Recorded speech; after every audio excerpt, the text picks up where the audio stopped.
Hey, my name is Ray, and you're watching Ray of Books, and welcome to the 28th, I think, installment of my currently checked out series. If you're new to my channel and have never seen any of my currently checked out videos before, essentially the purpose of the series is to share with y'all the books and resources that I check out from my local public library system. I live in San Francisco, so the San Francisco Public Library System is the library system I utilize the most often. However, on occasion, I do utilize other library systems throughout the state of California. At the end of each video, I'll be giving y'all a price tally on how much money I saved by utilizing the resources available to me through my local public libraries. So this week it's quite a hodgepodge. I have some fiction, I have some nonfiction, I have a DVD, and I believe I have one ebook checked out, and everything in this video is checked out between February 19th and March 5th. The first book that I currently have checked out this week is The Boy and the Dog by Seishu Hase and translated from the Japanese by Alison Watts. This is the story about a dog named Tremayne who gets separated from his young owner Hikaru during an earthquake-tsunami combo. Tremayne is trying to make his way back to his owner, and throughout his 5-year journey in making his way back, he encounters numerous different owners, and for everyone who welcomes him into their lives, he is an absolute gift. And this sounds like an absolutely insanely touching and warm and heartfelt story, and it's centered around a dog. And usually I tend to avoid books that are centered around dogs because they pull at my heartstrings just a tad bit too much. But I'm making an exception for this one because it sounds incredibly good, and I'm really looking forward to it. And I am trying to read more translated works, so it just seems like a good choice. The second book that I have currently checked out this week is Demeanor by Elinor Lipman. I know absolutely nothing about this author, but someone was telling me that she is an incredibly well-known and popular author. Essentially, the story follows this woman named Jane Morgan, who used to be a lawyer until she was caught having sex on the rooftop of her house. Her nosy-ass, rude-ass neighbor calls the police on her, and as a result, Jane has to spend, I think, 6 months of her life on house arrest in her apartment.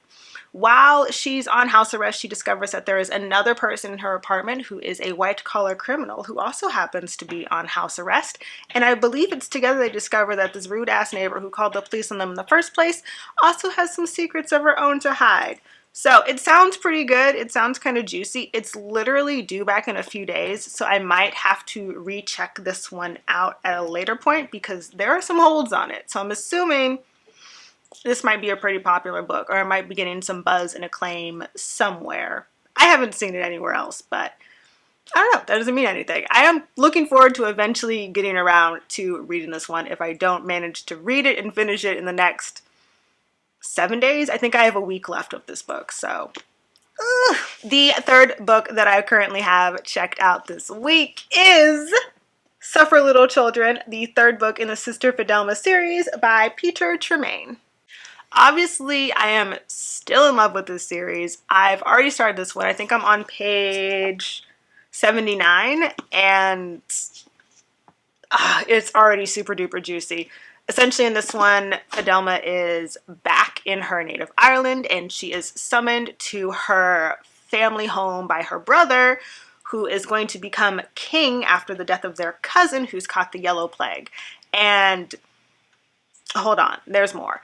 What happens, why she's summoned back home, is because at a monastery or an abbey that's somehow related to her and her cousin, I think the abbot is her cousin.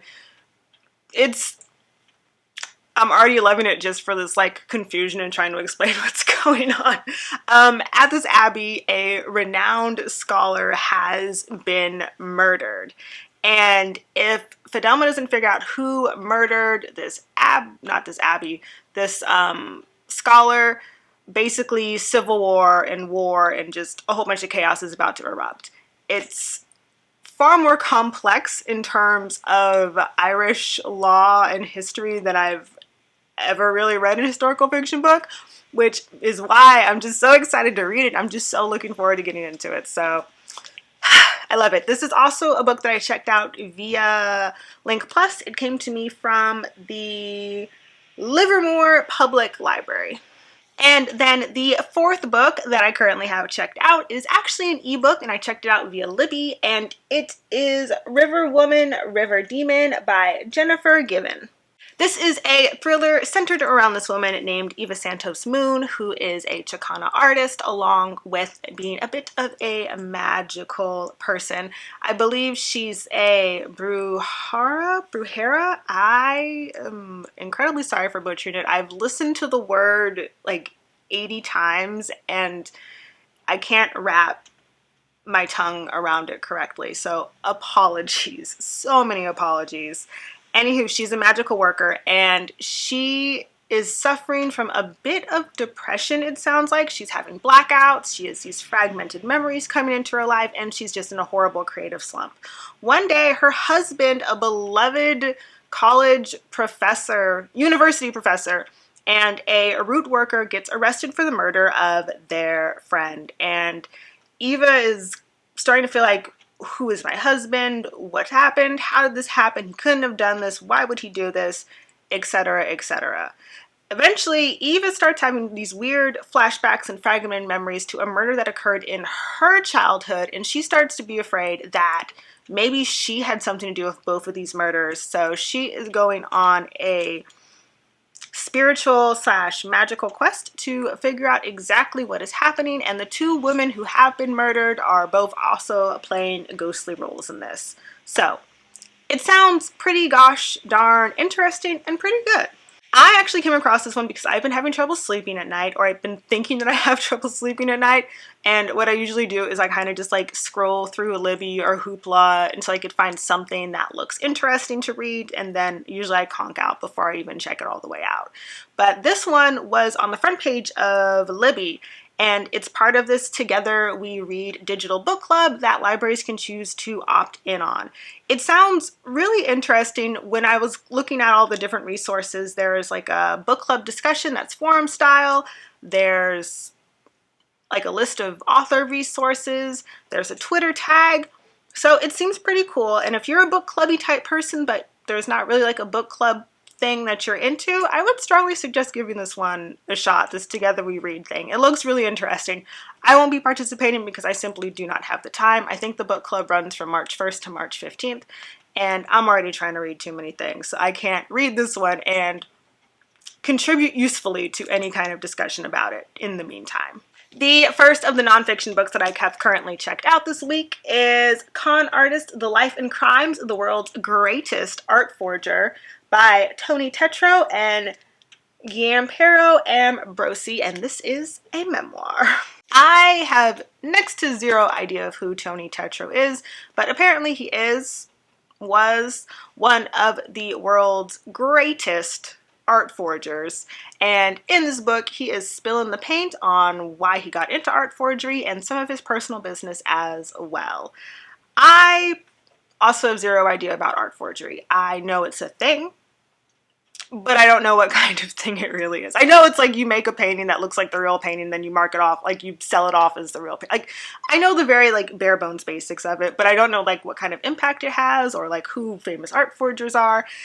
I think one of the main reasons why I was attracted to this title in this book in particular was because my all-time favorite, or one of my all-time favorite books, is called Brilliant, and it's by this woman named Mara Davis Kellogg, and the main character in Brilliant is named Kit Kiswick, and she is a jewel house auctioneer / jewelry thief, and she steals jewelry and beautiful diamonds and beautiful gems and leaves behind pretty on-point replicas and avoids getting caught. So I think somehow I've made a very loose connection between that book and this book, and I'm hoping to, I don't know, feel some favoritism again. So I'm looking forward to reading this one. It also is another one that's due in a few days. I'm unsure if I'm actually going to get around to it, but if I don't get around to it this time, I'm definitely going to check it out at a later point in time to read it.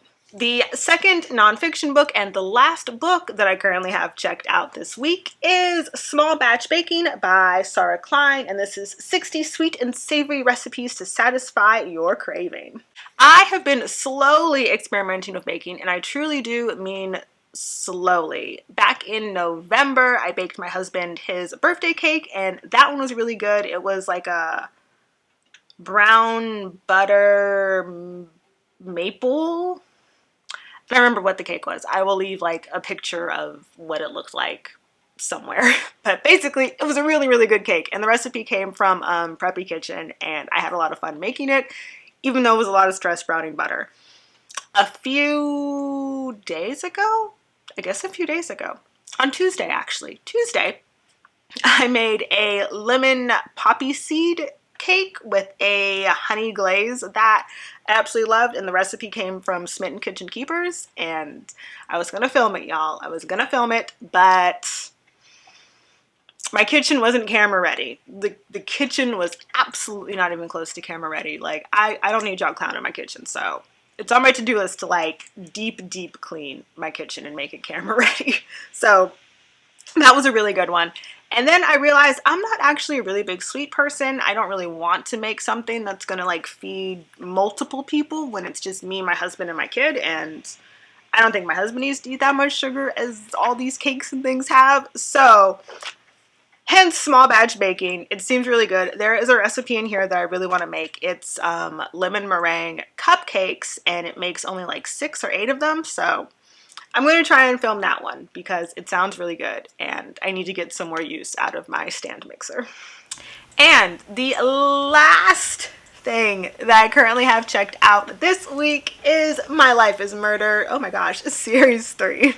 I am still in absolute love with this series. I have 1 episode left on season 2, and then it's time to start season 3, which I'm so incredibly nervous about because there is no news yet on when and if season 4 is going to happen. And I love Lucy Lawless. Like, I adore her. So I will be heartbroken if there is no season 4. But then I also hope that means she's going to be working on another project. Anywho, if you haven't heard me babble about this series before, it is about this retired cop named Alexa Crowe who solves murder mysteries in Auckland, New Zealand with the help of data analyst Madison. And it's really good. It's campy, it's fun, it's a little bit dark, it's a little bit twisted. It's also very lighthearted at the same time. Like, it's a very wonderful bundle of emotions and feelings and subgenres all within the detective murder mystery genre. So I absolutely love it. So that's it for all the things that I currently have checked out, which means how much money did I save? Well, I'll have y'all know I saved $134.18 by checking all these things out from my local public library. So, and of course, it would not be a currently checked out video without me asking y'all, what do you currently have checked out? If you don't have anything currently checked out, or you want to keep that information private, or you're just not a library user, let me know what you've bought recently. And if you don't feel like answering either of those questions, I have a third one. I'm going to do 3 questions this time. Third one for you, and it's a little bit of a selfish one. But do y'all have any constructive criticism for this series? I have so many grand ideas, but I have very, very little time and energy to actually implement these grand ideas in this season of my life. So I want to know from y'all, what are some things that you would like to see differently formatted within this currently checked out series? Would you like me to include more B-roll? Would you like me to include footage of me picking these books up from the library? Would you like me to, like, what would you like me to include? And if you don't want me to include anything and you're totally fine with how it's going as it is, that is a-okay as well. I just want to make sure that this is, excuse me, that this is an interesting series for you to watch. Oh my god, my throat. And an interesting series for me to continue to create. So let me know or let me not know. Either way, it's all gravy schmavy. And that's it. That's it for this video. Thank you so much for watching. If you enjoyed this video, please give it a thumbs up. I greatly appreciate it. And if you ever want to hear me babble about books every Friday or Saturday, depending on my upload schedule, please hit that subscribe button. It really does mean the absolute world to me. I hope everyone is having wonderful days and reading wonderful books, and I'll catch you in the next one. Toodles!